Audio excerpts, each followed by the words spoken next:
702. The Big Interview With Bongani Bingwa. 17 minutes after 7 o'clock, South Africa's tourism sector is at a crossroads. You remember, of course, last week, Minister Patricia de Lille dissolved the board of SA Tourism, the very board she appointed herself. The CEO, Nombulelo Guliwe, remains suspended amid allegations of irregular financial transactions. Critics are saying this is political interference. They're citing lack of transparency, and they're saying the unstable leadership is threatening the sector's recovery. We've invited the minister to help us understand her decision and some of the allegations that are now in the public domain. Minister, always a pleasure to have you on the show. Thank you for your time. Good morning, Bongani. They're calling you Dictator de Lille. Are you? Let me say there's absolutely no crisis in the tourism sector. We just had a one-day execution lab yesterday with the full sector. The Tourism Business Council, all of them were there. So there's no crisis. The second point is that for the past week, a lot of lies has been peddled out there and serious allegations made. The one thing that's always comforting to me is that the truth always survives. So if I must implement and uphold the law and the Constitution, which I've done with the first board, that's also become an issue now, as if I'm in the habit of dissolving boards. In the first board that I dissolved, we saved the country 1.2 billion rand. But I was further vindicated by an SIU report that said action needed to be taken against those people because they are delinquent. Now, in this particular case, it didn't just happen like last night and the morning I wake up and I'm in a bad mood and I then decide to dissolve the board. I actually have records. I've got minutes. I've got recordings of where we were discussing these issues, where the first thing that I expressed my concern with them about was a very SIU report that they received in April already. And in July, it was still not attended to. Also, the CEO wrote letters to them complaining about senior officials and allegations, and nothing was done about that. Concerning the CEO, Bongani, is that she remains suspended. And the new board, and I'm meeting with them on Friday, the board that will be there for the interim before I go out and advertise and get qualified and experienced people, they will be dealing and taking that matter forward. So I'm not interfering. It's my duty to intervene when I see things are not going right. All right. You talked about serious allegations that have been made in the public domain. So let's start with a couple of them. Former board members, for example, arguing that the August 1st meeting, which you cited as part of the justification for dissolving this board, never in fact took place. What's your response to that? Oh, no. I've heard it all over the media. Yeah. Now, if a meeting didn't take place, how did you then arrive at a resolution?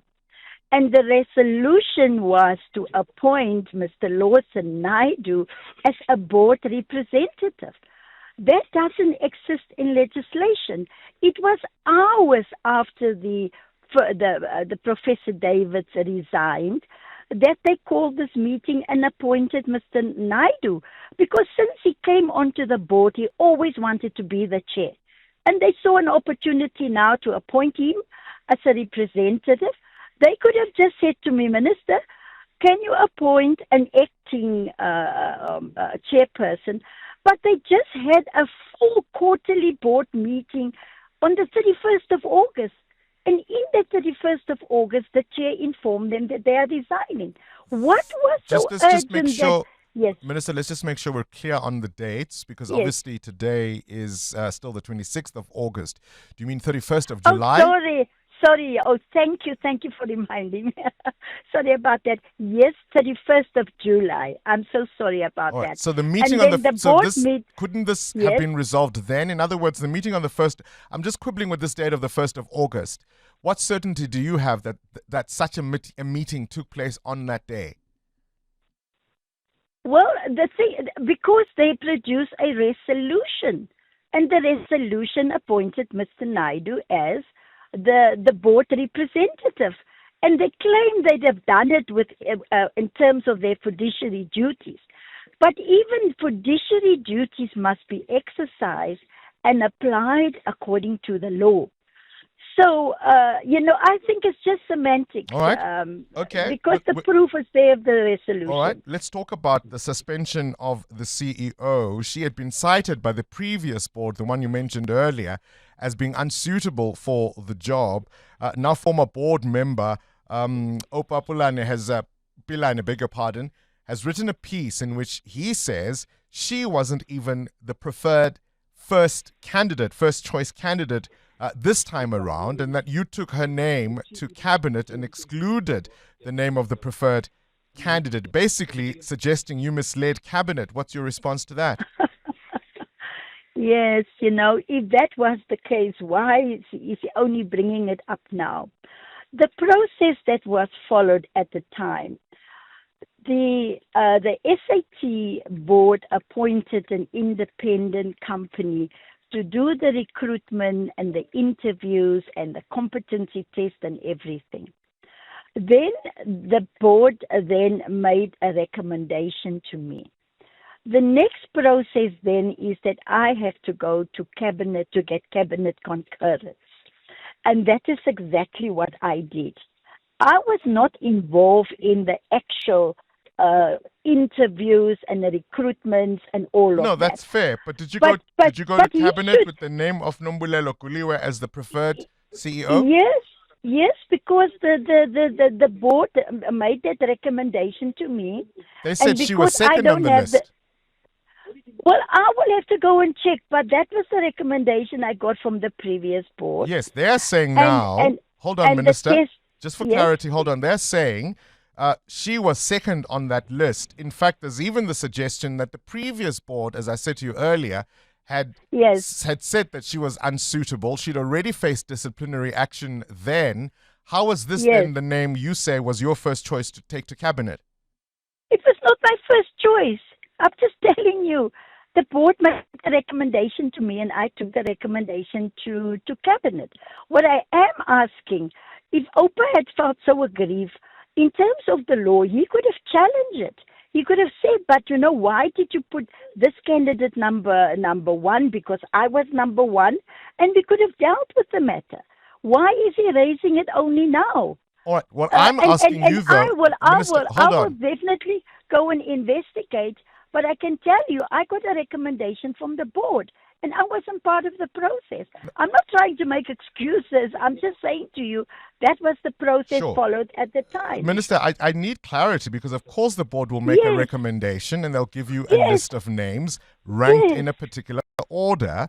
And you've confirmed in this. Hold on, Minister. No, yeah? They didn't give me a list and a ranking. They gave me a recommendation. Of only one name? Of only one name. And that's the name that I took to cabinet. So there was no other candidate. What I will do, Bongani, I will go and I'm just going into an interview now. Once I get back to the office later on, I will. You're still in one, Minister. I will send you all the documentation. I'm sure Opa has sent that to you too. And then I will give you the process that I followed after the recommendation. But I'm still saying that if he's aggrieved, please, there are laws that also makes provision for him to challenge it. He must please challenge it. I'm not trying to dismiss what he is saying. Here's the difficulty, Minister. Many of us watch the failure of state-owned entities, and when, at least on the face of it, it appears a board is doing something to protect an entity, That's kind of thing we all want to applaud as South Africans. And let's talk now Yes. about the CEO that was suspended. There are many questions around her own actions, payments to suppliers for services never delivered, overseas trips, all kinds of issues, questions raised against her. And now the assertion is that you're giving her political cover. All because there was a meeting all because of one meeting. Absolutely nonsense. People must come with proof. Because as we are speaking right now, the CEO remains suspended. The new board has come in, and they will now take that matter further. So there's no cover up from anybody. Well, let me tell you what the Sunday Times said. The Sunday Times said there was a report that recently surfaced from the previous board that raised questions about the CEO. That's the one that said she was grossly unsuitable for the job. And the argument is that following that, that's when they were fired. If you want to talk about the dissolution of the board and the reasons for the dissolution of the board, it has got nothing to do with the allegations against the CEO.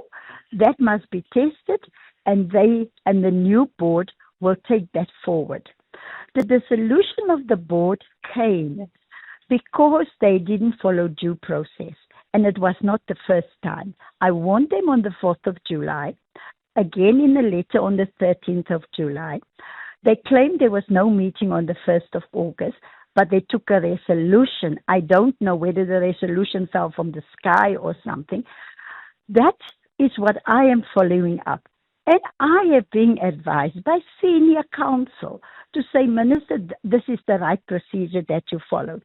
So that is what I am accountable to do. The board now will have to test all of those allegations against the CEO. My role was to say to the board on the 4th of July, certain outstanding things, serious allegations of corruption on a letter dated the 10th of June to you. Why did you not act? Recommendations from the SIU about also serious allegations. Why have you not acted against it? And that is the information that I will share with you. It's in writing. So the CEO matter is a separate matter, and the law must take its course. I will never protect anybody. But let's test the allegations, and she must answer for it. And then the board will then make a recommendation afterwards as to whether she must be dismissed or whether whatever they want to do. I'm Minister, not interfering in those processes, Bongani. We started this interview with you saying that the sector is stable, but you would also agree. It is stable. Well, you would also agree. Hold on. You'd also agree that if you don't have a board, you don't have a CEO. You've had board after board. You've had some acting in the interim, some resigning. Listen, There's now a chair and a deputy chair who are gone. You must go and read. Please, I'm asking you to go and read. Because it's obviously that you are just picking up on what this one is screaming about and that. There's a lot of noise here. But no, hold on, Minister. I have read. Haven't we had board changes over the last 4 years? But one board change, which I was vindicated by the SIU to dissolve them. This is the second board. What happened before? Yes, because you've just come in. No. I'm saying there's a history of this. No. If you say I'm a dictator, I'm happy with that. Because if it means because I'm implementing and upholding the law and constitution, you can call me whatever you want to call me. But you are missing the point, Bongani. That's my point. And that's why I say you must read. Yeah. The chairperson and the deputy chairperson that I removed before, not a board, and I kept them on the board, they chose to resign, was because the Portfolio Committee of Parliament raised the concerns that of all these unauthorized board meetings, and they've also spent almost 900,000 rand in the first 6 months of the board on board fees. I interacted with the board. The board said, Minister, but we've we've got 5 million rand. I said, no, you don't. You don't. Go and read. You have got 1.4 million rand for board fees, not 5 million rand. So you know what? I will fall on my sword if I did wrong. Yeah. But when I had the facts and I had to act against that, I didn't remove them from the board. They decided to resign. But you would accept if an entity doesn't have a chair for the board, doesn't have a deputy chair, the CEO is suspended. There's no crisis. There's no crisis. All right. There is now a board, and there's now a board, and the board will appoint an acting CEO. This is now the interim board, yeah? Exactly. So right. there's no crisis whatsoever. All right. Thank you. We'll leave it on that word. Patricia de Lille, Minister of Tourism, thank you for clarifying. Thank you. Bye-bye. Thank you for clarifying. Minister Patricia de Lille there saying there is no crisis. Current events, developing stories, Tough questions. your voice making a difference. This is Breakfast with Bongani Bingwa.